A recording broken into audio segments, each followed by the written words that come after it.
이렇게 무너지는 그 모습을 이렇게 바라보면서 우리가 영적으로 또한 이 집의 의미를 우리는 또 제대로 알아들어야 할 것입니다.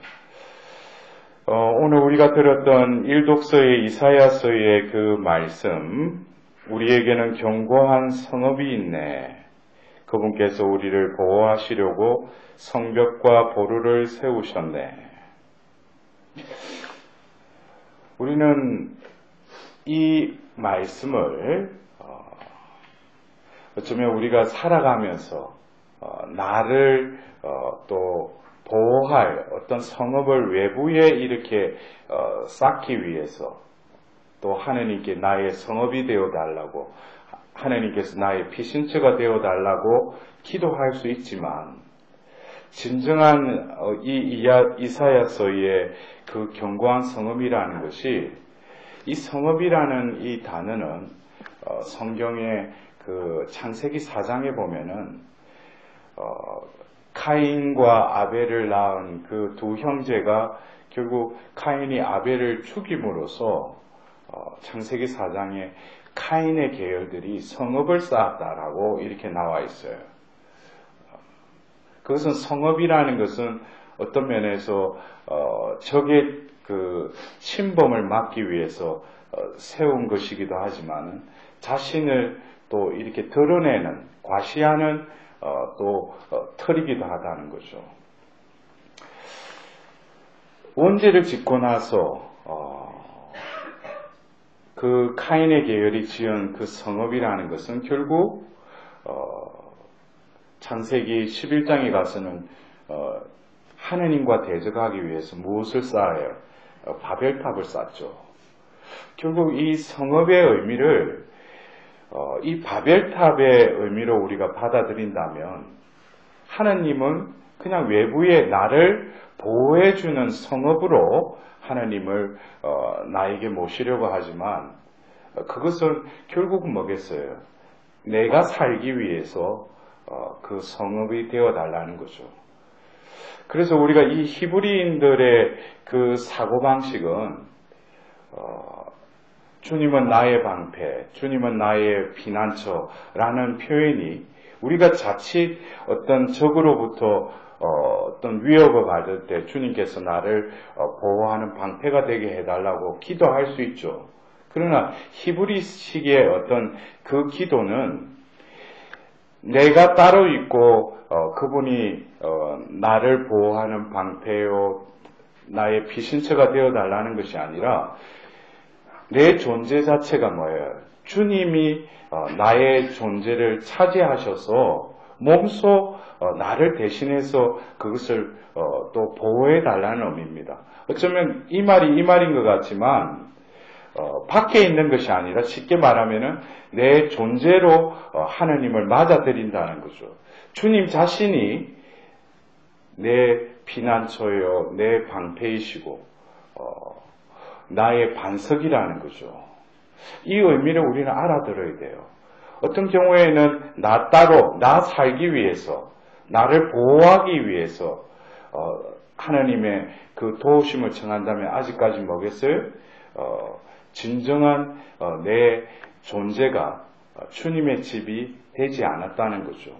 그렇다면 우리가 이 대림 시기를 지내면서 예수님의 오심, 또 예수님의 오시기를 기다리는 이 때에 과연 나는 그분의 거처를 어디다가 마련할 것인지, 그래서 여러분들이 대림 시기에 하나님께 기도하는 취향을 한번 분석해 보면은 예수님이 오셔서 지금 나에게 내가 겪고 있는 여러 가지 어려운 점들, 이런 부분들을 예수님의 성탄으로 그것을 해결해 달라고 그런다면은 그 예수님이 태어나신 것은 바깥이죠.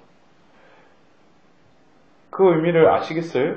진정으로 내가 이 대림 시기에 빛으로 오시는 그 아기 예수님이 나에게 오시는데 어디에 오시는가? 내 존재에 오신다는 거예요. 그렇다면은 오늘 우리가 예수님이 내 아버지의 뜻을 실행하는 이, 또 그것을 나의 이 말을 듣고 실행하는 이라는 이 의미를 어떤 집에 비유한다면 예수님은 말씀 그 자체이시죠. 말씀이 사람이 되시어 우리 가운데 계신 분이 바로 예수님이시죠. 그렇다면은 우리가 자칫 이 말을 듣고 예수님의 말씀을 듣고 실행한다는 것이 내가 주체가 되어서 그 말씀을 듣는 것도 나고 또 그 말씀을 실행하는 것도 나라면은 그것은 어쩌면 내 위주로 이 말씀을 이해한다는 거죠. 진정 우리가 실행이라는 의미가 뭔가? 우리가 말씀을 들었어요. 그 말씀을 실행한다는 것은 우리가 그 말씀을 지킨다는 또 의미도 내가 그 말씀을 지키는 것이 아니라 우리는 말씀이 사람이 되었듯이 성모님께서 뭐라고 기도하셨어요? 말씀하신 대로 저에게 이루어지기를 바랍니다 그랬죠. 결국 성모님께서 성령에 의해서 말씀이 사람이 되신 것은 결국 육화되셨다고 우리는 말하죠. 결국 우리가 이 성탄을 맞이하기 위해서 이 대림 시기를 지내면서 오늘 그 반석 위에 지어진 집과 모래 위에 지어진 집이라는 것이 외부에 있는 것이 아니라 나에게 있어서 말씀이 사람이 되시기를 바라는 이 대림 시기에 우리는 다시금 이 말씀을 듣고 또 그 말씀이 어떻게 돼요?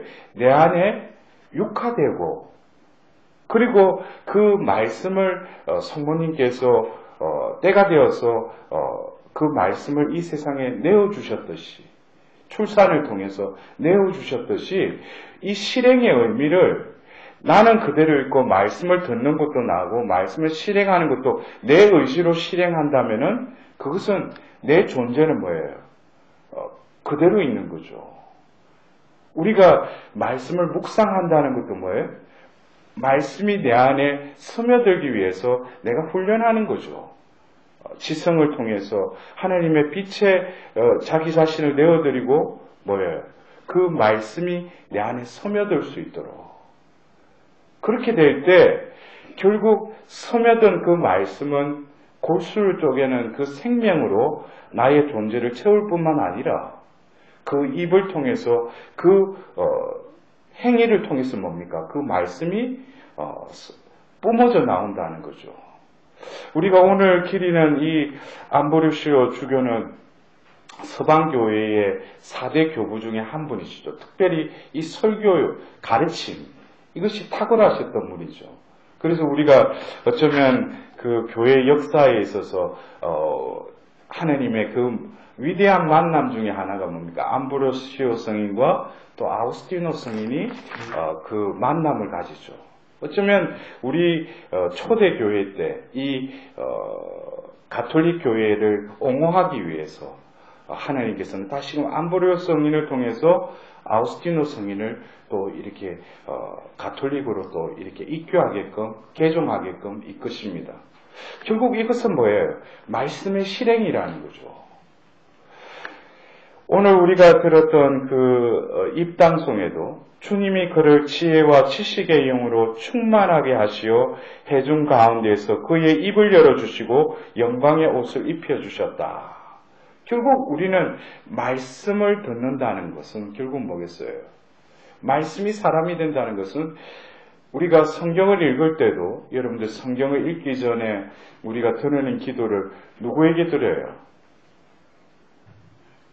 여러분들 성경 읽기 전에 기도 안 하셔? 그러니까 글자로만 보시. 예? 성령께 우리가 기도를 하잖아요. 왜 그래요? 말씀은 우리가 읽는 이 글씨체로 된 이 말씀은 바로 성령의 감동하로 적었다는 거죠. 그냥 그 사람이 그냥 뭐 생각해서 적은 게 아니라 하나님께 그 사람을 선택해서 성령을 부으셔서 이 말씀을 적게 하셨다는 거죠. 그러면 우리가 이 말씀을 접할 때도 어떤 생각과 지성이 앞설 것이 아니라 성령의 비단으로 들어가서 성령의 감도하에서 이 성경을 읽으면 결국 뭐겠어요? 결국 그 성경을 적게 한 그들에게도 성령의 가마로 그것을 적게 했듯이 우리가 성령의 그 도우심으로 이 성경을 우리가 듣는다면은 결국 성령이 나에게 임하시는 거죠. 이 말씀을 통해서. 결국 그렇다면은 우리가 오늘 이 말씀을 듣고 실행한다는 것은 결국 뭐겠어요? 아까 제가 서두에도 말씀드렸듯이 히브리인들은 주님은 나의 목자, 주님은 나의 피난처, 나의 또 방패라는 그 의미가 바깥에 있는 것이 아니라 그 존재에 있다는 거죠. 주님이 몸소 나의 방패가 되어주시고 나의 피난처가 되어주시고 나의 보루요, 나의 반석이 되어주시기를 그들은 기도했다는 거죠. 밖에 있는 그 보루와 반석이 아니라. 그래서 결국 우리가 말씀을 먹지 않는다면, 말씀이 나에게 임하지 않는다면 결국 뭐겠어요? 오늘 예수님의 비유의 그 말씀에 의하면은 결국 뭐겠어요? 모래 위에 지어진 집이라는 거예요. 그래서 뭡니까? 강물이 밀려오고 바람이 불면은 그냥 뭐예요? 무너져 버리고 완전히 그냥 형체를 잃어버린다고 그랬어요. 여러분들, 우리가 신앙생활하면서 내가 왜 이렇게 신자이면서도 내 삶이 왜 이렇게 허물허물 이랬다 저랬다 왜 그런가? 그것은 우리를 지탱하는 것은 바로 우리가 성탄 때 우리 가운데 태어나셨다는 그분을 우리가 어떻게 확정할 수 있어요? 그것은 성경에 바로 그 복음사가를 통해서 예수님의 탄생의 그 말씀을 우리는 믿기 때문에 예수님이 우리 가운데 태어났다는 것을 또 확인해 주시잖아요. 그래서 이거는 말씀의 어떤 중재가 없이는 우리는 예수님의 탄생을 맞이할 수 없다는 거죠. 그래서 우리가 특별히 이 대림 시기에 오늘 그 이사야서의 말씀 중에 너희는 길이길이 주님을 신뢰하여라. 주 하느님은 영원한 반석이시다. 이것은 결국 뭐겠어요? 주님을 반석으로 삼는 것이 아니라 주님을 신뢰하면은 어느새 뭐예요? 내 존재의 반석이 되어 주신다는 거죠. 그 말씀 위에 서 있기 때문에 그것은 어떠한 것도 그 말씀을 물리칠 수 없는 거예요. 여러분들, 우리가 그 예수님의 그 광야에서 그 유혹을 받으시는 그 예수님께서는 뭡니까? 그 사탄의 그 유혹에 심지어는 사탄도 뭐예요? 말씀을 또 인용하죠. 그러나 육화된 말씀이 아니고 머리로만 돌리는 말씀이기 때문에 예수님은 말씀 그 자체이시니까 뭐예요? 그 말씀 한마디만 있는데 그 사탄이 물러가죠. 우리가 주위에 보면은 말씀을 암송하는 거, 말씀을 많이 알고 있는 거하고 진정 말씀을 듣고 내 안에 육화된 자들은, 우리 또 카톨릭 신자들은 또 그런 게 조금 맹점이잖아요. 왜냐하면 성경 구조 잘 몰라. 개신교 신자들은 뭐예요? 말씀을 암송을 잘해요. 근데 여러분들, 그것이 저 사람이 신앙심이 대단하다라고도 볼 수도 있지만 말씀을 아는 거하고 외운 거하고 말씀을 들어서 육화된 거는 틀리다는 거예요. 그래서 어떤 때는 그냥 머릿속에서 배운 거, 그 지식적인 거 가지고 그 말씀을 핑계로 해서 남에게 그 말씀을 전할 때 뭐예요? 그것은 먹혀 들어가지 않아요. 그 말씀이 육화되면은 몇 마디 말 안 했는데 그 말씀이 뭐예요? 그냥 말씀이 그대로 나아가기 때문에, 그것은 내 생각과 내 지식적인 차원이 아니라 말씀이 나를 차지했고 말씀이 흘러가기 때문에 몇 마디 안 해도 그 영혼이 뭐예요? 그 말씀을 그냥 느끼고 받아들이는 거예요. 여러분들 어떤 때 안 그래요? 어떤 사람 만나서 이야기하다가 그냥 문득 성경 말씀이 떠올라서 그냥 내뱉었어요. 근데 그 사람이 그 순간에 그 말씀 때문에 변화가 일어나는 경우를 여러분 경험하셨는지 모르지만, 저는 많은 경우 우리 사람들 관계에 있어서도 내가 이 사람에게 어떤 말을 해줄까, 내가 이 사람에게 필요한 게 뭘까? 그러면은 그 순간에는 뭐 그 사람이 감화를 받고 그 사람 변화된 것 같아도 또 옛날로 돌아가요. 근데 온전히 성령 안에서 특별히 어떤 말씀을 그 어떤 감화에 의해서 던졌을 때 그 사람이 그 말씀을 듣고 변화되는 경우가 있어요. 그래서 우리가 얼마만큼 말씀이 사람이 되시기를 바라는 이 대림 시기에 나는 얼마나 이 말씀을 얼마나 갈망하고 또 이 말씀이 내 안에 스며들어오도록 나는 내 삶이 어떻는지, 이것도 뭐예요? 성탄을 맞이하기 위한 이 대림 시기에 우리가 회개할 하나의 성찰거리라는 거예요. 말씀이 사람이 되시어 오는데 말씀을 접하려고 하지도 않고 말씀을 먹지도 못하고 듣지도 못하고 말씀을 소화하지도 못하고 그냥 맹도는 그냥 글자의 소리로만 내가 듣는다면 뭐겠어요? 말씀이 사람이 되신 신비도 나에게서는 이루어지지 않는 거죠.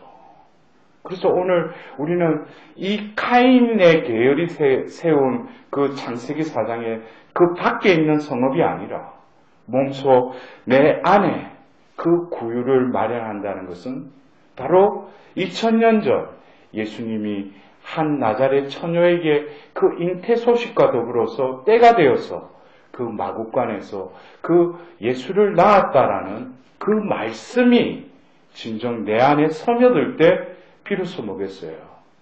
예수님의 성탄은 내 안에서 이루어진다는 거예요. 그럴 때 진정 말씀은 나의 반석이요, 나의 보루요, 나의 피난처요, 나의 방패로서 나의 존재를 버티게 하고 나의 존재를 또 움직이게 한다는 거예요. 그래서 여러분들 특별히 오늘 이 예수님의 비유의 말씀을 들으면서 나는 과연 말씀에 대한 경외심과 더불어서 말씀에 대한 친화력과 더불어서 말씀에 의한 의존에 의해서 말씀으로 살아가고 있는지, 그것에 대해서 우리가 이 대림 시기를 지내면서 다시금 묵상하고 하나님께 회개의 은총을 구해야 되지 않는가. 여러분들 그래요. 어떤 때는 말씀하면 너 교회 다니냐고, 우리 천주교는 조용히 그냥 뭐 목축이잖아 가지고. 분명히 예수님 말씀하셨어요. 말씀을 듣고 실행하는 자가 뭐예요? 하늘나라 들어갈 수 있다고 그랬어요. 결국 이 말씀은 듣고 실행한다는 것은 이제는 내가 사는 것이 아니라 말씀 자체이신 그분께서 내 안에 사실 때 그것이 구원을 받는다는 거예요.